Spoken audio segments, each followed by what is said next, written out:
Now, in other news, the BBC chairman Richard Sharp has resigned. Sharp called it quits over a loan facilitation case involving the UK's former Prime Minister Boris Johnson. Reportedly, Richard Sharp failed to properly disclose his involvement in the facilitation of this loan. And according to reports, a committee report investigating the matter found that Richard Sharp had breached the governance code for public appointments. Sharp says that the breach was inadvertent and not material, confirming his resignation. Sharp further added that the breach doesn't necessarily invalidate an appointment, adding that non-disclosure was an oversight and apologizing for the same. I would like to thank Adam Heppenstall and his team for the diligence and professionalism they have shown in compiling today's report.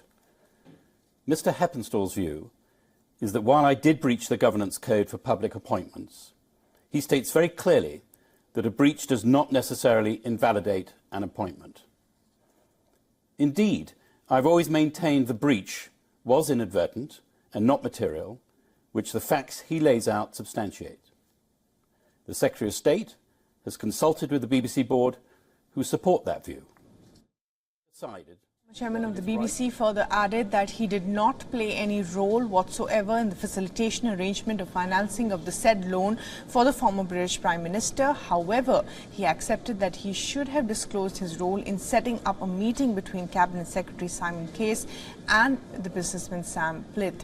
Reportedly, the businessman offered Johnson a financial help of over $964,000. The committee report says that Richard Sharp's decision firstly to become involved in the facilitation of the loan to then Prime Minister and at the same time applying for a job in Johnson's administration while failing to disclose this material relationship were significant errors of judgment, undermining confidence in public appointments and their processes.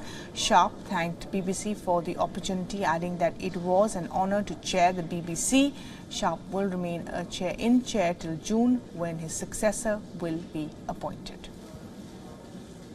I have decided that it is right to prioritise the interest of the BBC. I feel that this matter may well be a distraction from the corporation's good work were I to remain in post until the end of my term. I have, therefore, this morning, resigned as the BBC chair to the Secretary of State and to the board. It was proposed to me that I stay on as chair until the end of June, while the process to appoint my successor is undertaken, and I will, of course, do that in the interests of the corporation's stability and continuity.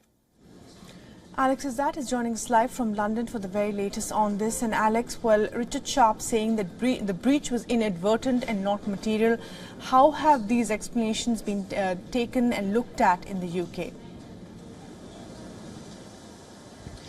Well, Richard Sharp has said it that rightly so in his resignation speech that it wasn't done on purpose, but a lot of people are calling out exactly why this post, the chair of the BBC, is actually one that is affiliated with politics. And it's not just the Conservative Party. When Labour were also in charge, they also had a BBC chair that was affiliated from them. So it is been many questions about why exactly has this role been given to anyone that could potentially have bias for the BBC Broadcasting News Corporation. Now, a lot of also people are asking about sleaze within the government itself. There are also two other members of Parliament who are currently being investigated for their breaches of conduct as well. So a lot of the UK are asking exactly why does this keep happening? And it's not just the Boris Johnson's MPs. It seems to still be continuing through Rishi Sunak's Parliament, and he obviously doesn't really want this to continue as he goes towards local elections and then following on from that to the general election as well. Rishi Sunak doesn't have a part to play in this current sleaze. Richard Sharp and Boris Johnson, the former Prime Minister, are the ones that have been questioned here. But people will still be asking, why didn't Rishi Sunak get involved earlier? Why didn't he ask Richard Sharp to step down and fire him himself?